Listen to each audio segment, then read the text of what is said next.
बिहार चुनाव 2025 के नतीजों में एक ऐसा दिलचस्प मोड़ दिखा जिसने सभी राजनीतिक समीकरण उलट दिए। महागठबंधन के घटक दल जहां एक दूसरे के खिलाफ मैदान में उतर आए, वहीं उस दोस्ताना लड़ाई का सीधा फायदा एनडीए ने उठा लिया। जी हां, राजनीतिक जानकारों का जो अनुमान था अब वह हकीकत बन गया है। महागठबंधन जहां उलझा, एनडीए ने वहां अपना झंडा गाड़ दिया।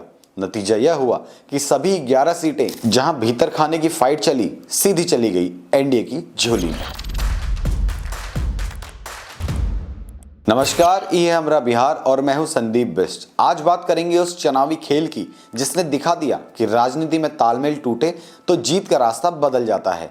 महागठबंधन की अंदरूनी लड़ाई ने एनडीए को इन 11 सीटों का बड़ा तोहफा दिया है। आइए जानते हैं कौन सी सीटें थी और कैसे एनडीए ने फायदा उठाया। 243 सीटों वाली बिहार विधानसभा में इस बार 11 विधानसभा सीटें ऐसी रही जहां महागठबंधन के घटक दल यानी आरजेडी, कांग्रेस, सीपीआई और वीआईपी आपस में ही भिड़ गए। फ्रेंडली फाइट के नाम पर चली इस प्रतिस्पर्धा का असर बड़ा रहा और एनडीए के उम्मीदवारों ने इन सभी सीटों पर जीत दर्ज कर ली। अब सीट वाइज देखते हैं पूरा खेल।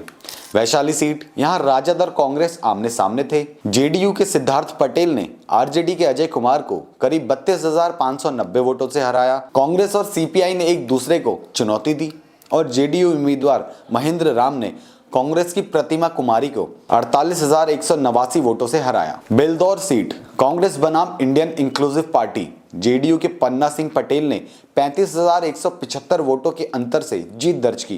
कहलगांव सीट, कांग्रेस बनाम आरजेडी की जंग, जेडीयू से कद्दावर नेता रहे सदानंद सिंह के पुत्र शुभानंद मुकेश ने 50,000 से ज्यादा वोटों से जीत पाई। सुल्तानगंज का देखें तो कांग्रेस के ललन कुमार और राजद के चंदन सिन्हा में भिड़ंत हुई। नतीजा, जेडीयू के ललित नारायण मंडल ने राजद प्रत्याशी को 31,116 वोटों की शिकस्त दी। चैनपुर सीट की बात करें तो राजद बनाम वीआईपी मुकाबले में जेडीयू के मंत्री जमा खान ने जीत दर्ज की। करहगर सीट, कांग्रेस के संतोष मिश्रा और सीपीआई के महेंद्र गुप्ता की लड़ाई में जेडीयू के उम्मीदवार वशिष्ठ सिंह ने विपक्ष को पछाड़ दिया। यही वह सीट है जिस पर 2020 में कांग्रेस का कब्जा था।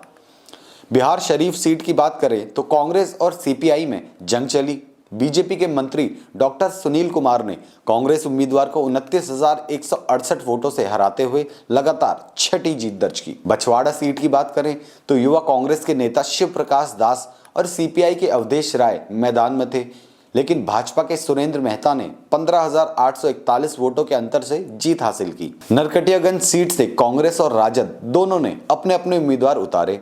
बीजेपी के संजय कुमार पांडे ने 26,458 वोटों से जीतकर वहां भगवा लहरा दिया। सिकंदरा की बात करें तो राजद के पूर्व विधानसभा अध्यक्ष उदय नारायण चौधरी का सामना कांग्रेस के विनोद चौधरी से हुआ। इस सीट पर हम पार्टी के प्रफुल्ल मांझी ने 23,907 वोटों से शानदार जीत पाई। इन सभी सीटों पर एनडीए के घटक दलों ने जीत हासिल की। जेडीयू ने 7, भाजपा ने 3 और हम पार्टी ने 1 सीट जीती। अब सबसे बड़ा सवाल, क्यों हारा महागठबंधन इन सीटों पर? दरअसल सीट शेयरिंग को लेकर आखिरी वक्त तक महागठबंधन के दलों में सहमति नहीं बन सकी। राजद, कांग्रेस, सीपीआई और वीआईपी के बीच खींचतान होती रही। समय पर उम्मीदवार तय नहीं हो पाए। परिणाम ये रहा कि कई जगह एक ही गठबंधन के 2-2 उम्मीदवार मैदान में उतर गए। एनडीए ने इसे मौके की तरह देखा। चुनाव प्रचार में इस असमंजस को खूब भुनाया और मतदाताओं को समझाया कि महागठबंधन खुद एक नहीं, राज्य कैसे संभालेगा। यही बात मतदाताओं को भा गई।